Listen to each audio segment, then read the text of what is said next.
Good afternoon, everybody. Frankie Day here for Frankie Day Models. Okay, for this very warm, overcast Saturday afternoon for you, I've got video number 3 for a build I've done in the past. I need to get finished up on. As a matter of fact, I think I got this one here sold too. And we got a fellow down at Schultz Hobby Shop see some of my work, and so I got another a commission coming up, and I could use the money in a way, you know. And so what heck, I'm getting old. I need to finish these things up. I can't take them with me. So I'll probably have this thing as a commission build. I've already done some work on the Sea Witch. I have a video of that coming up probably for you, maybe by tomorrow sometime.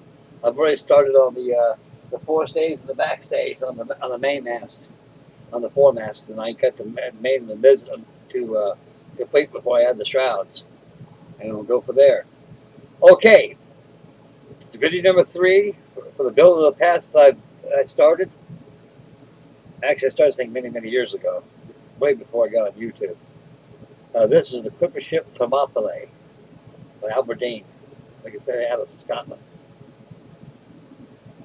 And it's the Aberdeen lines of Thermopylae, and she was a clipper. She's an extreme clipper like that of the Cutty Sark.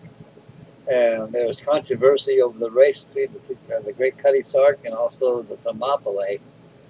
And actually, it's been decided that the Thermopylae did beat the Cutty Sark. And the Cutty Sark was awarded the Golden Tuck because of excellent seamanship on the rudder. Because the Cutty Sark, when they were neck to neck when they had the race going on, there's both these clippers were equally matched. And Captain Woodgett was the captain on the Cutty Sark. And I believe Captain Haynes was the captain on the Thermopylae. And I guess the Cutty Sark caught the tail end of a storm or something. And she lost her rudder. And it was excellent seamanship. Those guys be able to make a jury rudder, to be able to get the ship back to port, to its destination. Because back in those days, you had to have a lot of ingenuity to become a sailor. And if you didn't, you would die. As simple as that. You got to figure somehow make sail. You got to figure somehow make a jury rudder. And there's all kinds of things out there. That's where experience seamanship comes to play. Okay, the Thermopylae was a grand clipper for her day. Like most clippers, they went out in the way of the dodo because of progress. By 1870s, the clipper ships were obsolete. Because you had to invent a screw steam. And they were getting away from paddle wheels, started to have a lot of screw steamers. And stuff like immigrant ships, like the Brescia. And White Star was making the first transatlantic liner, the Atlantic. And the Eight Canard out there with their ships they're making. And so the clipper ships' heyday was over with, all the way from the 1840s up to the early 1870s.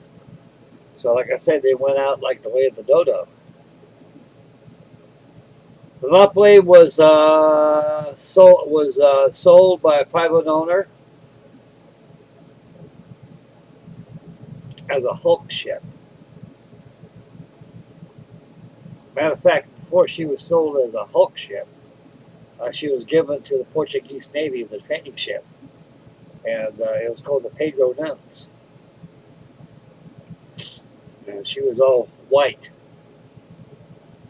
And then she was sold as a hulk ship, and she'd be able to use as ammunition. He stored them as ammunition hulks, and they brought it away.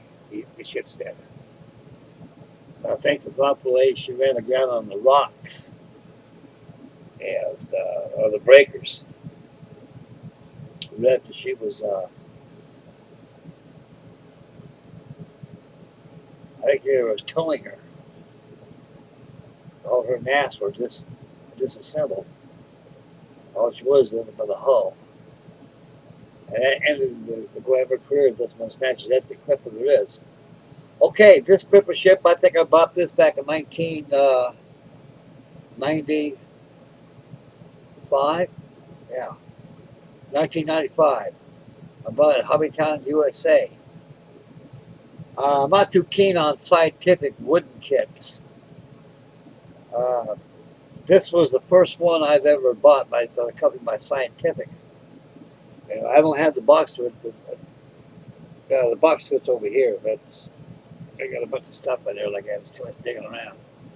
Anyway, this is no Scientific kit, and it's a very good scale, and it's actually it's the most accurate replica of the Thermopylae that there is. Uh, if you want to look for accuracy, the Scientific kit is pretty close to it, and there's others out there are pretty close to the overall perspective of the Scientific kit, because you got a lot of other model companies. Oyami makes them, and a lot of wood plank and frame companies make them. Now, this kit actually is a connoisseur of their kits. Most of their kits are pretty novice-like. They have little small holes like that. You guys probably seen them, small hobby shop. These kits are obsolete. Scientific model company went out like the Dodo. Went out back probably by the beginning of 1980. By 1980, all Scientific kits were stricken from the hobby shelves. And what was laying around, which this was one of them, and lucky me was there at the right place at the right time, and I bought it. I think this kit cost me $60, I think it was. It comes in a box about like so. It's a good sized bottle. This thing is probably about 2 feet long. No, probably going up. It's about 30. It's about 32 inches long. It's big. All wood and white metal. It comes with a beautiful base. It comes with your mounting pedestals. Complete kit, everything. I mean, you can't beat it for the money. But you compare this with boot jacket kits, model shipways, it's a very, very low score from 1 to 10. You'll probably get about a 6 out of it. But this is a nice kit. Okay, without further ado, I'm going to pick this thing up a little bit, and I'll show you how much I got on this thing. Right now I got to finish up the rat lines. On the starboard side, I got rat lines on the mainmast, and the mizzen mast to complete.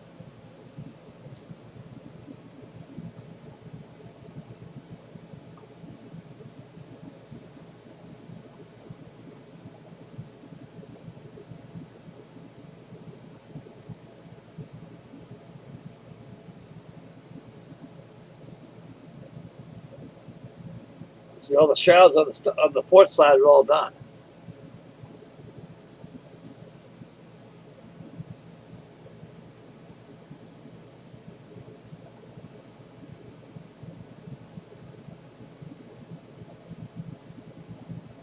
I got all the rat lines done on the foremast on the starboard side, as you can see.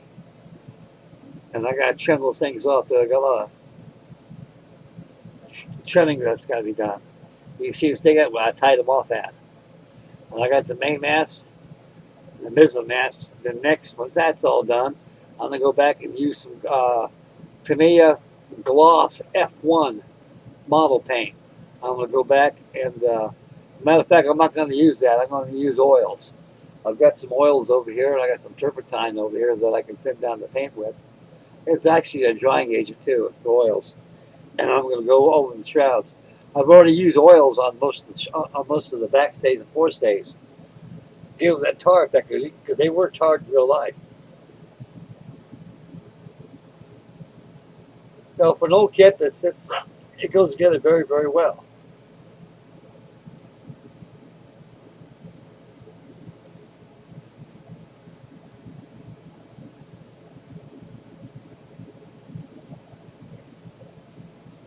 The Thermopylae was an extreme clipper,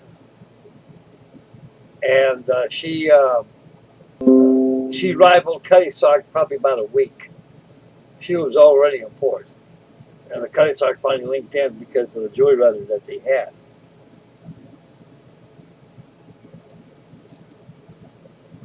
Uh, this is a good kit, though, but it's no kit by Scientific. A novice should have no problem tackling this. The hull is almost pretty much sanded down how it is, but they give you a template in it too. I use template. I just mark the stations with a pencil and lay my templates against it. Well, that's about it, guys. Right now, I think I got company coming in. This is so talk about Tiny making a video. This is Frankie Day from Frankie Day Models signing off, and thank you very much for your wonderful candor and your comments and everything. Make Mom happy, take care of the little ones, and God bless you guys. And I'm very sorry I cut this off short. I got people coming over right now. Probably check on me, see how I'm doing, and that's okay. I like that. So I'll catch you next video. Be updated on the Sea Witch. I have that for you tomorrow. So stay posted, and like I say, stay focused when you drive. Spend wisely. Take care of Mama. Take care of the babies. Take care of yourself, and be aware of your surroundings. Get kid crazy and build. And Stu, I'm very happy you're out of sick bay now. You're recovering very well. Get kid crazy, old buddy. Get out of that darn rack and start doing something. God bless you guys. I love you fellas.